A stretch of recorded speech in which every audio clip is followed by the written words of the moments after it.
et bienvenue sur le plateau de Bonjour chez vous. Je suis ravie de vous retrouver aujourd'hui. Notre thème du jour est comment dominer le péché dans ma vie. Et aujourd'hui, c'est Jonathan qui nous apporte la pensée du jour. Ensuite, dans Pasteur, j'ai une question, Frank répondra à la question pourquoi avons-nous besoin de confesser nos péchés s'ils ont déjà été pardonnés? Et nous terminerons l'émission avec la rubrique Culture et Médias dans laquelle Annabelle nous présentera l'école de danse de notre invitée Virginie Elfa. Voilà, vous connaissez le programme, je vais retrouver les chroniqueurs.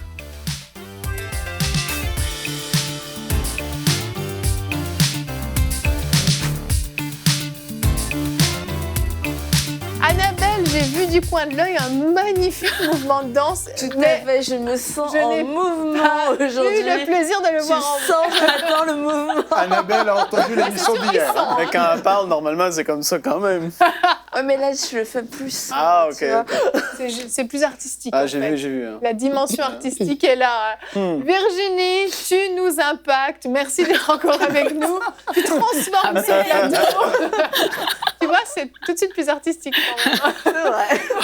C'est vrai que c'est plus cool, ouais. Quand même. Hein, Bon, c'est une question d'accent, parce que même dans le mouvement, il y a un accent. Ah, ça, effectivement, l'accent est plus prononcé par ici. Hein. Désolée, Annabelle. Mais pour ceux qui ne le savaient pas, Annabelle a fait de la danse dans sa jeunesse. Pas mal d'années. mal aujourd'hui. Je ne vous dirai pas combien. Ah, j'ai pas dit combien d'années, donc les gens peuvent croire que c'est 1 an et pas 10 ans. Ah oui. Donc, allez, on passe à la pensée du jour. Aujourd'hui, nous ne parlons pas de danse, en tout cas pas tout de suite. On va parler de ton école, Virginie, à la fin. Mais avant ça, on va parler d'un sujet qui est, oui, en tout cas, peut-être plus difficile à avaler, mais qui est nécessaire aussi en cette fin d'année.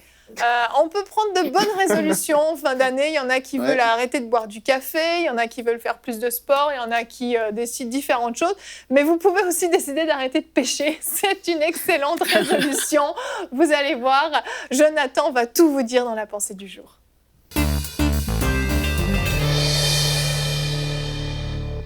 Jonathan, le titre de ta pensée est « Va et ne pêche plus ». Tout à fait. C'est l'histoire, en fait, d'une femme surprise en flagrant délit d'adultère.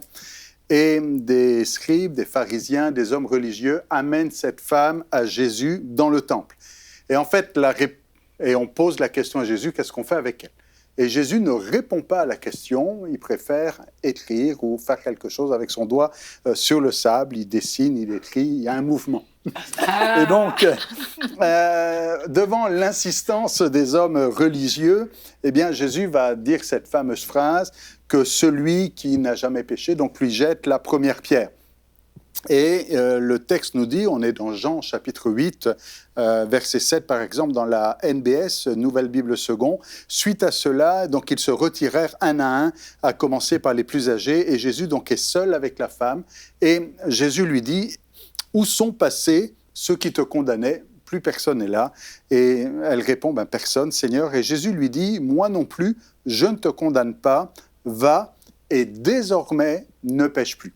Alors, je commence par l'introduction, c'est-à-dire il n'y a pas de condamnation. La première chose qui se passe ici dans cette histoire, c'est que Jésus dit à cette femme, je ne te condamne pas non plus. Jésus aurait pu condamner cette femme, mais l'apôtre Paul nous le souligne, il n'y a maintenant aucune condamnation pour ceux qui sont en Jésus-Christ, parce que l'amour de Dieu a été manifesté à la croix du Calvaire, et c'est là une déclaration formelle de la justice de Dieu. Je ne te condamne pas, même si tu es coupable, je paye pour toi. Et cette manifestation d'amour, l'apôtre Paul le souligne dans Romains 5,8, Dieu prouve son amour pour nous en ce que, lorsque nous étions encore pécheurs, Christ est mort pour nous. Alors Jésus dit premièrement à cette femme, je ne te condamne pas, et il lui dit ensuite, va. Et ça semble peut-être tout bête, ce petit mot va ici, mais ça veut dire beaucoup. Ce va, en fait, techniquement, nous dit que cette femme peut repartir libre, mieux encore, vivante. Parce qu'on est dans le temple. On est dans le temple au lieu de la loi, au lieu des prescriptions mosaïques. Et la loi disait clairement que si une femme était surprise en flagrant délit d'adultère, elle devait mourir. Techniquement, cette femme aurait dû mourir. Mais parce qu'on a amené cette femme à Jésus, vous voyez, on l'a amenée pour d'autres raisons. Mais finalement, ça lui a sauvé la vie. Parce qu'en amenant cette femme à Jésus, cette femme a la vie sauve. Et Jésus peut lui dire, tu peux repartir avec la vie maintenant. Ce n'est plus la condamnation de la mort qui est sur toi, mais va en paix, va en liberté. La vie est sur toi au lieu du verdict fatal.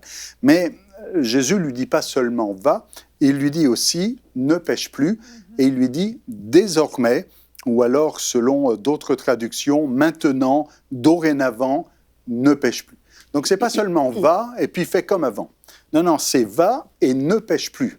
Va et ne fais plus comme avant. Va et arrête d'être adultère. C'est pas va retrouver le gars avec qui tu étais. Non, c'est va et maintenant que ta vie change, que ta vie soit transformée. Ne pêche plus. Il y a une relation de cause à effet. Maintenant que tu as la vie, alors que tu aurais dû mourir, maintenant que la vie de Jésus est avec toi, ne pêche plus. C'est un ordre. C'est pas juste une recommandation, c'est pas juste je te suggère, je te conseille, c'est ne pêche plus. Va, ne pêche plus. Vous savez, il y a une autre histoire juste avant celle-là, donc 3 chapitres plus tôt, chapitre 5 de l'évangile de Jean, où il y a un homme qui est paralytique à la piscine de Bethesda, et cet homme va être guéri.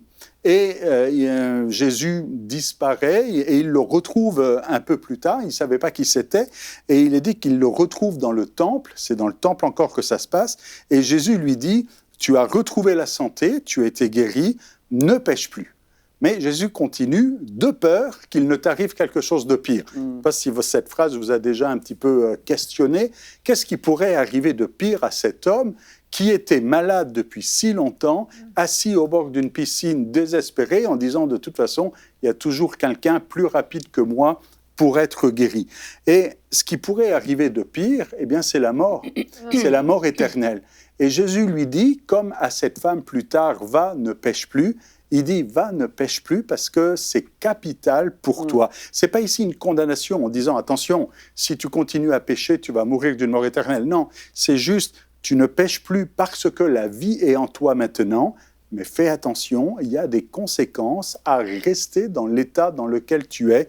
Jésus dit à cette femme, ne pêche plus parce que maintenant tu as été libéré, affranchi, la vie est en toi. Alors pour conclure, je vais conclure avec quelque chose de tout simple et ça va amorcer le thème de notre journée.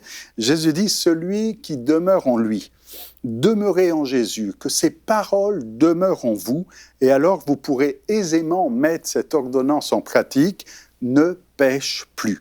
Alors volontairement, je vais citer hors contexte un verset, mais c'est volontaire et je l'assume, et pour lui donner un autre sens par rapport à cette phrase « ne pêche plus », Jésus dit « Si vous demeurez en moi et que mes paroles demeurent en vous, demandez tout ce que vous voudrez et cela vous arrivera. » La clé est donc simple, demeurez en Jésus et que ses paroles demeurent en vous. Amen. Merci Jonathan. L'histoire de cette femme adultère, je trouve, elle est très belle et elle explique vraiment bien ce qu'on a vécu quand on a donné notre vie au Seigneur, quand on est né de nouveau. Cette femme a rencontré Jésus. Jésus lui a sauvé la vie, très clairement. Il lui épargne sa vie. Elle devait mourir, comme tu l'as dit. Elle vit. Et finalement, elle a la possibilité de s'en aller, mais avec une condition. Et en fait, quand on est né de nouveau, quand on a donné notre vie au Seigneur, c'est parce que on a pris conscience de ce que Jésus avait accompli à la croix. Et il y a une notion qui est importante, c'est cette notion de ne plus pécher. On ne peut pas prendre un salut, prendre un cadeau qui nous donne, qui pardonne, qui efface nos péchés complètement, qui les fait disparaître, et ensuite dire « Ok, je m'en vais, je continue ma vie et je reviens exactement dans ce que je faisais auparavant. » Il y a quelque chose qui n'est pas logique à ce niveau-là. Et aujourd'hui, le but, c'est de prendre conscience que c'est totalement incohérent et surtout que c'est réduire l'œuvre de la croix à quelque chose d'inutile finalement. À quoi ça sert que nos péchés soient effacés pour finalement retourner dans le péché et continuer à vivre dans le péché? Ça n'a absolument aucun sens.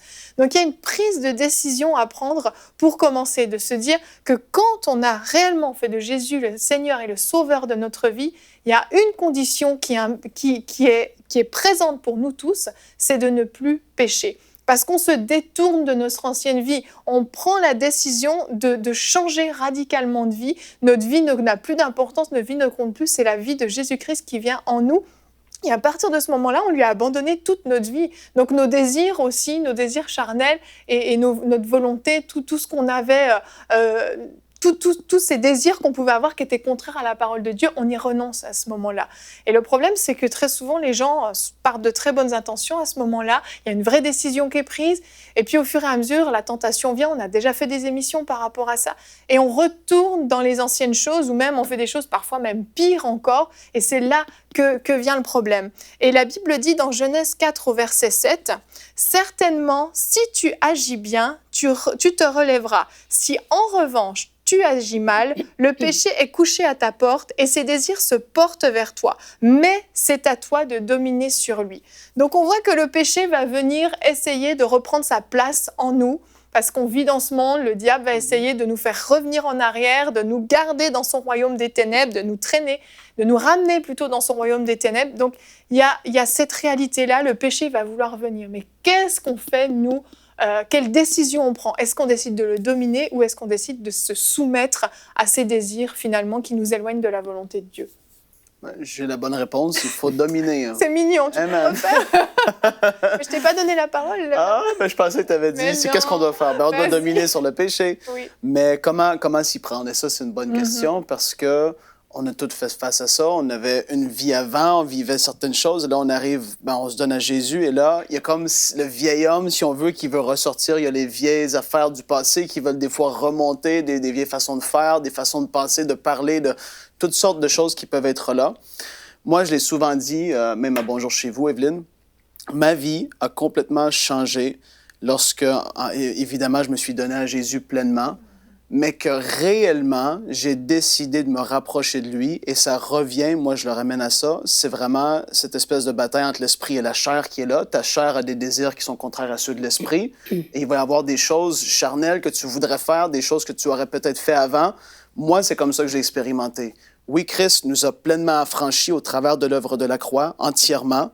Mais quand je me suis rapproché et que j'ai commencé à l'aimer davantage, j'ai commencé à connaître Dieu davantage, j'ai commencé à me plonger dans la parole davantage, toutes ces choses-là ont fait en moi qu'il y a eu un dégoût qui est venu pour le péché. Vraiment, ça s'est installé. C'est comme ça que je l'ai vécu personnellement. Il y a eu des choses il m'a libéré de certaines choses, absolument, délivré. Mais il y a vraiment eu ce rapprochement que j'ai eu avec Dieu qui a fait que je me suis affectionné à lui davantage. Et puis c'est ça, les autres choses, j'ai pris la décision de les délaisser. Et puis par la suite, les choses vont... tu progresses, tu avances dans ta vie chrétienne, évidemment, mais c'est comme ça que je l'ai vécu. Et puis on est appelé à dominer sur ces sentiments-là, ça c'est sûr et certain. Hein. Amen. En fait, le grand problème, c'est quand on essaye de dominer par soi-même. Mm-hmm. Parce qu'on n'en a pas la force, et on n'a pas la compétence, et puis du coup, on va s'user. Il y en a peut-être qui nous écoutent et qui sont découragés en disant « mais j'essaye, je domine et j'y arrive pas ». C'est parce que c'est par la force que Dieu te donne que tu pourras dominer. C'est pas par tes propres forces, c'est pas de toi-même, mais c'est un don de Dieu. Et c'est pour ça qu'il faut à un moment donné comme baisser les bras en disant « je n'y arriverai pas ». C'est bien de le dire, « je n'y arriverai pas par moi-même ». Mais je puis tout par celui qui me fortifie. Ça me rappelle quelque chose, ça. Il me semble que j'ai lu ça quelque part. Je puis tout par celui qui me fortifie. Et si c'est Dieu qui met en vous cette force, si vous êtes dans cette communion avec Christ, si ses paroles demeurent en vous et que vous demeurez en lui, eh bien là, ça va devenir possible. Cette capacité, elle vient de Dieu. Maintenant, c'est pas le tout d'être capable, il faut le vouloir. Oui. Donc c'est déjà je décide, je veux plus de ces choses, je renonce à ça, je capitule, je réalise que je ne suis pas capable par moi-même, je demande à Dieu son secours et avec lui, je fais des exploits. Amen. Je pense qu'il y a aussi une notion de, au bout d'un moment, quand on réalise qu'on n'est pas capable de prendre le dessus, c'est plus fort que nous, et même on a décidé de se confier en Dieu, mais on n'y arrive pas. Il y a une notion aussi des fois de s'éloigner du péché, de plus se mettre dans des conditions, dans des circonstances où on va être fragilisé. Absolument. Et on va être tenté. Au bout d'un moment, si on prend souvent l'exemple du gâteau de chocolat, mais tu veux plus manger de gâteau au chocolat, mais tous les jours, tu t'assois en face d'un gâteau Ça au marche chocolat. avec la noisette Le chocolat particulièrement. Finalement, n'est-ce pas Virginie, toi qui aimes beaucoup les choses sucrées, je l'ai dévoilé, je dévoile tout. Tu as ton gâteau. T'as raison. Tu as ton gâteau au chocolat en face de toi tous les jours et tu le laisses et t'es tenté. C'est clair. Au bout d'un moment, il faut prendre des décisions. Moi, au début de ma vie chrétienne, il y a des relations que j'ai dû vraiment couper, que j'ai repris différemment après, des années après, mais que j'ai dû vraiment couper parce que tu ne peux plus vivre la même vie qu'avant. Donc, si tu te mets dans les mêmes conditions qu'avant, tu vas être dans une lutte incroyable et puis c'est une torture finalement. C'est sûr que si cette femme qui était prise en flagrant délit d'adultère dit je vais retourner le voir pour lui dire au revoir quand même, on s'est quitté, on n'a même pas eu le temps de se faire la bise. Bon, c'est sûr que là, elle est mal partie. C'est le vécu du pasteur, les entretiens. Mais c'est vrai, c'est totalement vrai. Ouais. Hein. Après, je voulais aussi rebondir sur quelque chose que tu disais aussi, Jonathan. Effectivement, certains qui nous regardent peuvent se dire, mais tout ce que vous dites là, c'est bien beau, mais sincèrement, face à telle ou telle addiction, j'ai tellement honte. Je suis chrétien depuis tant de temps et j'ai profondément honte. On se rend compte, par exemple, qu'il y a beaucoup de chrétiens qui sont dans la masturbation ou qui fument en cachette et pourtant ils servent à l'église et pourtant ils sont chrétiens depuis longtemps, etc., etc. Donc face à ça, moi je voudrais vraiment encourager les gens à ne pas se cacher et à ne pas avoir honte, au contraire à réaliser que face à certains péchés, il faut aussi savoir identifier, analyser la racine et la source du péché, parce qu'on n'attaque pas le péché, tous les péchés de la même façon. C'est important de recevoir aussi ce discernement-là et cet enseignement, de savoir quelle est la racine en fait. Il y a des choses qui sont attachées à l'âme, des choses qui sont vraiment profondément des liens spirituels, générationnels, etc. Et là, c'est vraiment l'Église qui doit pouvoir apporter cette réponse.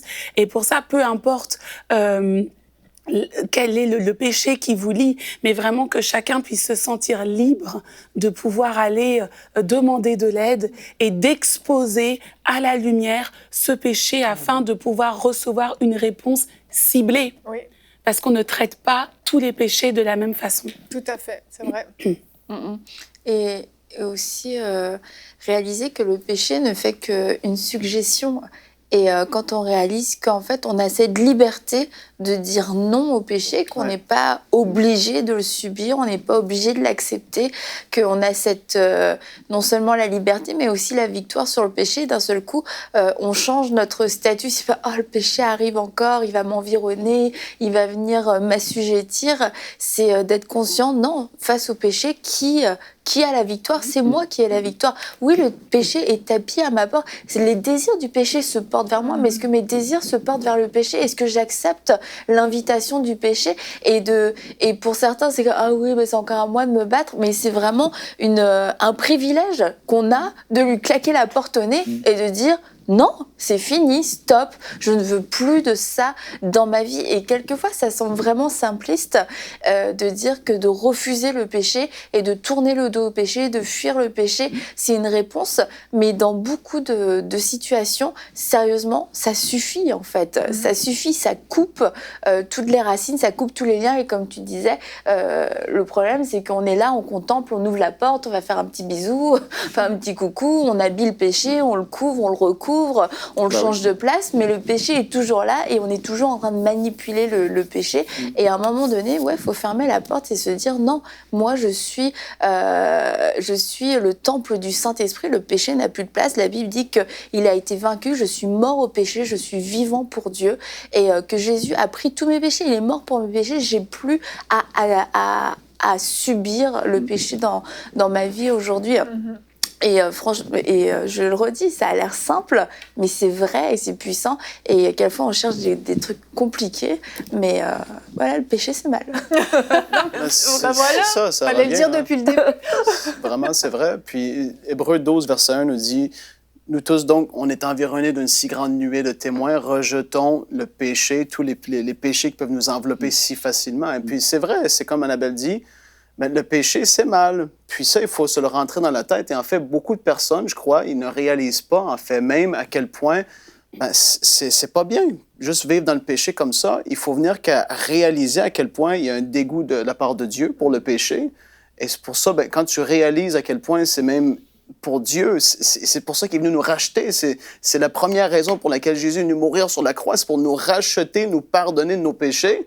Tu dis à quel point c'est important. Je ne dois pas jouer avec le péché. On a fait tellement d'émissions sur le péché. Je ne joue pas avec le péché. Ça va t'apporter toutes sortes de problèmes. Oui, ça va ouvrir la porte au diable dans ta vie. Ça va faire toutes sortes de choses.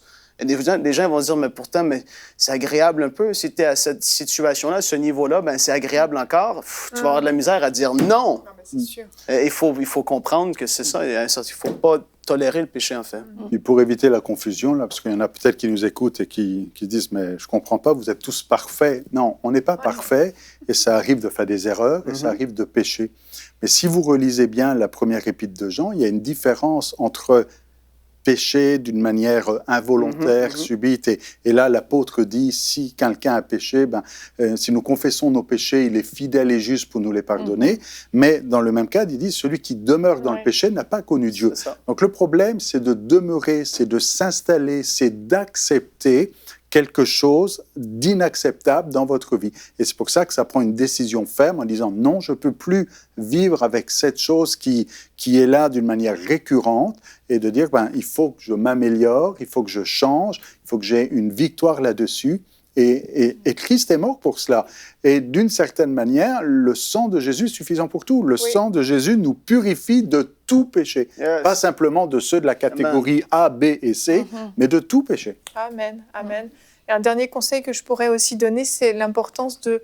on a enlevé le péché, on a pris la décision, c'est défait du péché, mais il faut combler le vide à l'intérieur de nous. Ce vide doit être rempli par Christ, par plus de Christ, plus de sa parole, plus de sa présence, plus du Saint-Esprit. On ne laisse pas vide, en fait, ces emplacements qu'on a laissés là où était le péché, là où on avait l'habitude de pécher dans certains domaines. On va faire autre chose, mais on comble ce vide plutôt que d'être simplement là à essayer de résister tant bien que mal.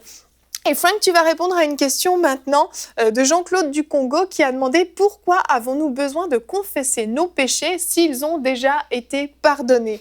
C'est vrai, on parle souvent de confession dans les émissions de Bonjour chez vous. On a parlé quand même plusieurs fois de la puissance de la confession. Mais c'est vrai, nos péchés sont pardonnés. On en a parlé au début de l'émission. Il y a l'œuvre de la croix. Mais pourquoi alors est-ce que c'est nécessaire de les confesser ? De toute façon, en plus, Dieu les connaît. Jean-Claude, Dieu connaît les péchés, c'est en effet. Mais là, si on parle de confesser nos péchés à quelqu'un, comme la Bible nous dit, de confesser nos péchés les uns aux autres, ou est-ce qu'il parle de demander pardon pour nos péchés? On l'appelle et on revient. Je te propose de choisir la direction. Je vais choisir la deuxième direction de pourquoi est-ce qu'on a besoin de demander pardon, confesser nos péchés à Dieu si on a déjà été pardonné. Et puis, Jonathan vient tout juste de le dire. 1 Jean 1,9 nous dit « Si nous confessons nos péchés, il est fidèle et juste pour nous pardonner, nous purifier de toute iniquité. » Nos péchés passés, le jour où on a accepté Jésus, on a demandé pardon, tout a été effacé entièrement. Hallelujah! Parce qu'il y a des choses qu'on ne voudrait pas que Dieu, c'est ça, nous mette sous le nez. Et là, ça, c'est effacé. Donc là, aujourd'hui, on repart à nouveau. Et puis, comme Jonathan le dit, il a répondu en fait à la question. Oups! Bravo, Jonathan. S'il nous arrive de chuter en chemin, s'il nous arrive de « Oups, j'ai fait quelque chose, il est sorti un mensonge de ta bouche, t'as fait quelque chose », c'est plus difficile, des fois on peut se dire, mais de voler quelque chose comme ça, mais peu importe ce que tu aurais pu faire de péché, pendant que tu es né de nouveau, tu es chrétien, évidemment, ta conscience va te reprendre. Et ça, c'est pas agréable et on l'a tous vécu. Tu as fait quelque chose que tu n'aurais pas dû faire et là, tu es comme chez toi le soir et là, tu veux lire, mais là, j'ai péché aujourd'hui. Cette chose est là.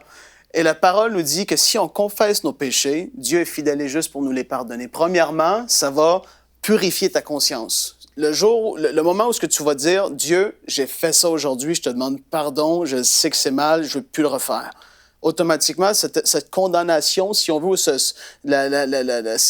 condamnation, cette espèce de pensée qui est là, de j'ai péché, va te quitter. Parce que oui, Dieu va te pardonner. Et c'est la même chose comme dans la vie. Si moi, vis-à-vis de mon père, je fais quelque chose de mal, c'est juste normal, je vais lui demander pardon. Et c'est la même chose pour nous vis-à-vis de Dieu. On veut avoir une relation qui soit droite, qui soit directe. On ne veut pas qu'il y ait rien qui soit là en obstacle dans notre relation entre nous et lui. Donc, c'est juste normal de lui demander pardon pour ce qu'on aurait pu faire. Et puis, une fois qu'on a demandé pardon, on poursuit notre vie. Et puis, si ça arrive qu'on chute encore, on redemande pardon. Mais là, la question, pourquoi avons-nous besoin de confesser nos péchés s'ils ont tous été déjà pardonnés? Ça revient à ça. Si quelqu'un vit toute sa vie, il sert le Seigneur, et puis je donne cet exemple-là souvent, il sert le Seigneur toute sa vie, et puis juste avant de mourir, il commet un péché. Est-ce qu'il va au ciel ou en enfer? Est-ce qu'il est perdu éternellement ou est-ce qu'il est sauvé quand même? Bien évidemment, son salut ne repose pas sur sa vie parfaite. Son salut repose sur sa foi en Jésus, en ce qu'il a fait pour lui à la croix. Donc, c'est pas le but de marcher parfaitement, mais le but, c'est d'être droit vis-à-vis de Dieu et que lorsque ça arrive qu'on pêche, on demande pardon. Puis c'est tellement une grâce de pouvoir recevoir le pardon automatiquement. Hébreu nous dit qu'on a cette chance, ce privilège de s'approcher du trône de la grâce avec assurance afin d'obtenir miséricorde. Toutes ces choses-là sont tellement glorieuses pour nous aujourd'hui sur la Nouvelle Alliance. On a besoin d'y demander pardon parce qu'il veut qu'on le fasse. Et lorsqu'on chute, notre conscience va être purifiée. L'apôtre Paul a dit, « Le Dieu que je sers d'une conscience pure, il savait que devant Dieu, il était droit et il fonçait dans cette direction-là. Et on doit avoir la même attitude, nous, vis-à-vis de Dieu. » Merci Frank, on demande pardon et on ne recommence pas. On continue. Ouais, on continue pas à pécher. Dans le péché, pas dans le péché, on continue dans la direction inverse. Je précise juste parce que sinon ça avait l'air trop simple. Hein. Ah, OK, non. Je pêche, je me repens, Quand on se repent, c'est un 180 qu'on fait dans l'autre direction. L'apôtre Paul a posé cette question, il dit « Quoi donc? Pécherions-nous donc pour autant ?» Et il dit « Pantoute. » Pas du tout. Pantoute. En bon québécois. En bon québécois, pantoute. Ouais. Merci Frank. Vous pouvez nous envoyer vos questions à l'adresse pasteur.j'ai-une-question@emcitv.com. Nous continuons maintenant avec la rubrique Culture et Médias.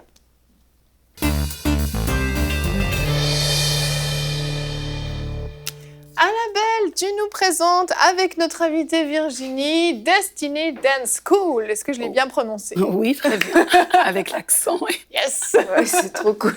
Pas cool. Ouais. Non, t'inquiète pas, ça va bien aller. Virginie. Je vais tout donner.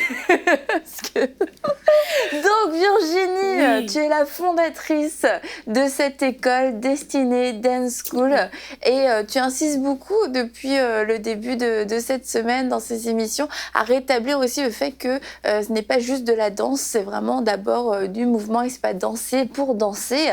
Donc, je te propose juste de nous en dire plus sur la vision de cette école. J'ai cru que tu allais lui dire de nous faire une démonstration. J'aimerais bien, mais je sens qu'on est limité. Il y a une petite place. Oui, c'est ça, j'allais dire.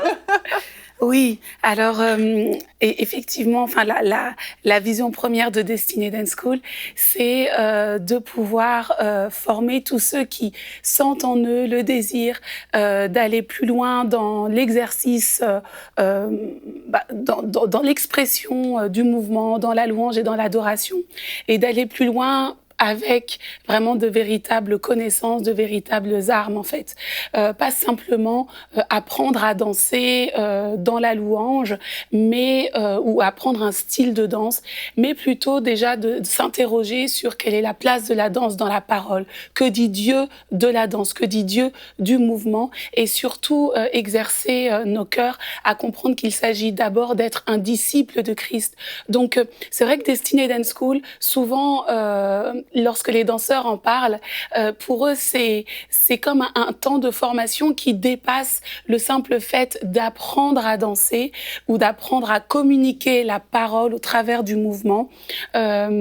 Parce que vraiment la formation est assez complète, mais c'est aussi vraiment un temps de transformation et un temps où le Seigneur d'abord prend du temps dans les danseurs pour un temps de guérison, de restauration personnelle. Ça, vraiment, on insiste là-dessus avant tout de suite de vouloir parcourir les nations et impacter le monde au travers de notre danse, mais déjà de s'assurer que le danseur a compris qu'il est appelé à servir et que Dieu, afin qu'il soit un bon serviteur et un serviteur équilibré et qui va porter un bon fruit, veut d'abord travailler en lui. Donc c'est vrai qu'on prend d'abord du temps à expérimenter des temps de restauration vraiment en profondeur personnelle, et au fur et à mesure de la formation, on rentre plus en profondeur dans des enseignements qui concernent l'adoration, mais aussi les divers cadres dans lesquels on peut exercer le ministère de la danse comment, pourquoi et aussi comment Dieu peut utiliser le danseur dans l'Église et puis en dehors de l'Église. Enfin,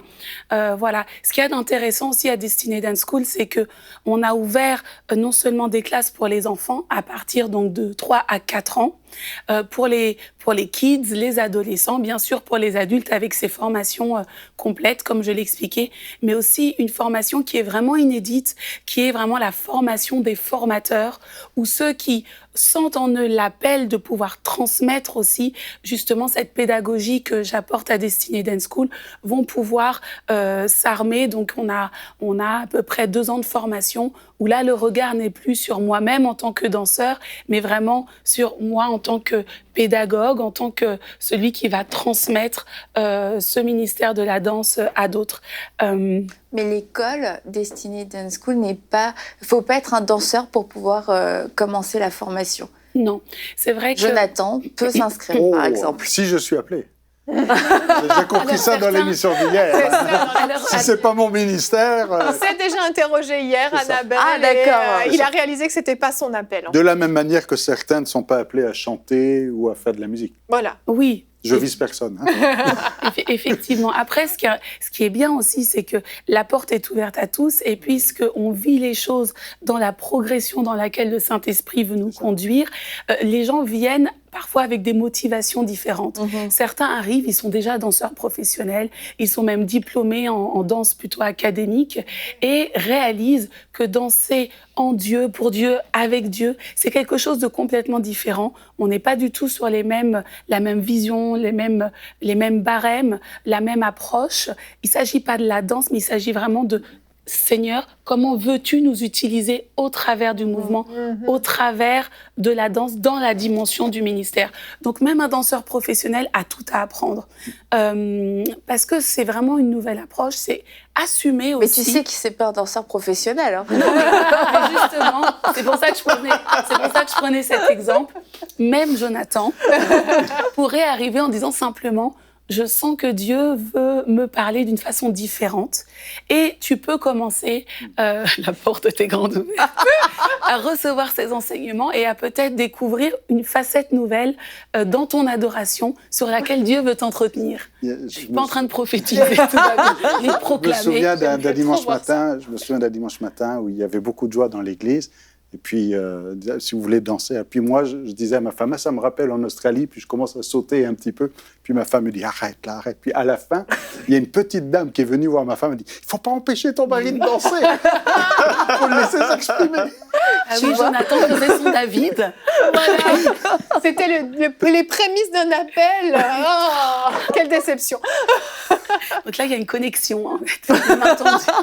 Mais moi, j'ai juste une question, si tu me permets, Annabelle, c'est que tu parlais de personnes qui expérimentent des guérisons, vraiment des libérations au niveau de l'estime personnelle, etc. Oui. Des personnes même, t'en as parlé dans la semaine, d'abus, qui ont été victimes d'abus. Oui, vraiment. Donc, en fait, ça peut être aussi dans cet objectif-là. Juste, je manque d'estime de moi-même, je me sens mal dans mon corps. Se réconcilier, voilà, se réconcilier avec son corps, avec son physique. Ça peut être simplement ça comme motivation de départ, en fait. Oui, absolument. Okay. C'est-à-dire que on peut aussi avoir des personnes qui arrivent à Destiny Dance School et qui vont avoir des problèmes de surpoids. Vous voyez, notre regard sur le beau, notre regard sur l'acceptable, notre regard sur ce qui est valable dans le monde artistique, n'est pas du tout le même que celui qu'on trouve dans le monde séculier. Oui. Au contraire, tout le monde est le bienvenu et tout le monde va recevoir quelque chose de Dieu.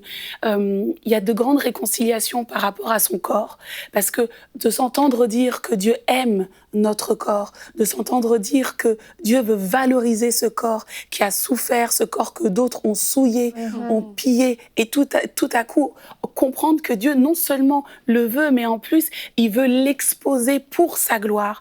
Il y a vraiment une dimension puissante en cela, et beaucoup réalisent à quel point ils étaient parfois venus chercher à comment ministrer au travers de la danse. Et finalement, c'est d'abord une guérison intérieure, une reconstruction qui est à la fois spirituelle, psychologique aussi, et physique.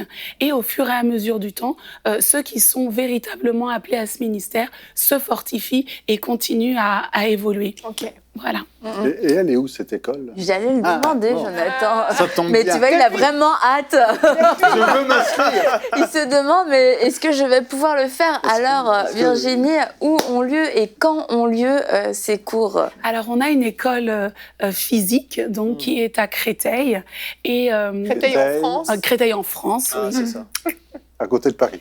À côté de Paris, tout à fait. Mais tu vois, Jonathan, il y a une solution Ah, pour il y a toi. une solution. Puisque l'école ne dispense pas seulement ces formations à Paris, mais bien entendu, il y a aussi l'école online. Et ça, c'est vraiment formidable, puisque Destiny Dance School forme vraiment une grande famille d'adorateurs par le mouvement, non seulement aussi au Canada, mais dans les Antilles, en Afrique francophone et dans toute l'Europe. Les personnes se lèvent vraiment et veulent non seulement vivre quelque chose pour elles-mêmes, mais aussi bénir leur église locale, le corps de Christ, en rectifiant l'approche parfois tronquée qu'on a justement de la danse dans l'église et en mettant des équipes de danseurs et eux-mêmes en exerçant le ministère de la danse avec des enseignements solides. Et j'ai vu aussi que tu te déplaçais, en tout Oui. cas que l'école proposait des formations intensives pour des groupes qui ne sont pas donc sur place à Créteil et qu'il peut y avoir des formules un petit peu sur mesure justement aussi pour Oui. ces groupes qui font les formations en ligne. C'est ça. Donc à Créteil, nous avons à peu près une centaine d'élèves et online, en fait, l'école online, à peu près une trentaine de personnes qui suivent de façon assidue la formation. Et alors, lors des invitations que je reçois ou simplement, effectivement, des églises qui savent rassembler les membres qui sont vraiment intéressés, là, on peut organiser des sessions particulières et des sessions intensives en répondant soit à certaines problématiques ou en commençant vraiment à apporter un certain tronçon des enseignements qui sont apportés. Donc on peut retrouver toutes les informations, excuse-moi, sur le site destinydanceschool.com. On va retrouver toutes les informations sur la formation, sur la vision, les inscriptions, l'adresse exacte. Et puis aussi, les gens peuvent contacter, vous pouvez contacter l'école directement à travers le site pour avoir toutes les informations. Est-ce qu'Annabelle, je peux rajouter une petite chose? Vas-y. Voilà, une toute petite chose. Voilà. Simplement vous dire que la vocation de Destiny Dance School, c'est pas simplement l'église et de rester qu'entre nous. Depuis un an, Destiny Dance School est aussi membre du Conseil international de la danse, qui est une branche de l'UNESCO, ce qui nous permet d'être la présence chrétienne de la danse parmi les Nations Unies de la danse. Ah oui. Et étant membre actif, cela me permet vraiment de pouvoir aussi être vraiment cette empreinte artistique chrétienne et de pouvoir dire que oui, dans tous les rassemblements de danse qu'il y a à travers le monde, il y a aussi des chrétiens qui font quelque chose, qui ont une culture particulière, une danse particulière. Donc, Destiny Dance School en fait, va pouvoir donner à la fin de certains cursus à certains danseurs qui ont vraiment été assidus, méritants, un diplôme qui est reconnu maintenant internationalement sur le support, en fait, justement, de l'UNESCO. Ça, c'est quelque chose d'important. Voilà, on n'est pas en train de faire quelque chose de sectaire entre nous, mais vraiment, il y a cette portée d'être planté dans le monde tout en étant ambassadeur de Christ. Wow. Excellent, excellent. Et reconnu comme tel. Oui. Voilà. Merveilleux. Et si vous vous dites, mais qui est cette femme, Virginie Enfa? D'où vient-elle? Comment en est-elle arrivée là? Elle va raconter son histoire, son témoignage dans la rubrique C'est mon histoire la semaine prochaine, vendredi prochain. Donc vraiment, il ne faudra pas manquer ça parce que moi-même, j'ai découvert des mystères. Elle a une vie palpitante. Elle a eu une vie et elle a encore une vie palpitante. Donc vous en saurez plus sur cette histoire et comment cet appel est venu sur ta vie, qui est quand même un appel particulier. Et peu connu finalement. Donc merci d'être venu sur le plateau de Bonjour Merci chez vous à toute vous. cette semaine, nous faire découvrir ce ministère qui t'anime et puis nous permettre aussi de pouvoir le faire connaître à la francophonie finalement. Donc merci beaucoup Virginie pour ta présence. Merci à vous tous pour l'émission d'aujourd'hui. Je vous rappelle donc notre thème principal qui était l'importance de dominer sur le péché. Donc au début de cette émission, nous vous avons donné plusieurs conseils importants. On arrive vraiment à la fin de l'année. Peut-être que certains d'entre vous, vous êtes restés dans un péché depuis plusieurs mois, peut-être même plusieurs années. Aujourd'hui, vous pouvez prendre la décision que vous n'entrerez pas en 2019 esclave de ce péché. Peu importe, comme l'a dit Virginie, dans certains cas, vous aurez besoin de l'aide de votre pasteur pour briser certains liens dans votre vie. D'autres fois, vous allez simplement devoir apprendre à dominer et à résister sur le péché. Mais prenez la bonne décision pour rentrer en 2019 complètement libéré de toute condamnation.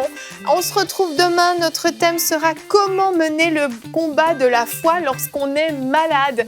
Et oui, certains vivent un temps des fêtes dans la maladie. Demain, nous prierons pour vous et vous allez certainement recevoir quelque chose de la part du Seigneur. Donc ne manquez pas cette émission. Faites-la connaître autour de vous aussi. On se retrouve demain. Bonjour chez vous.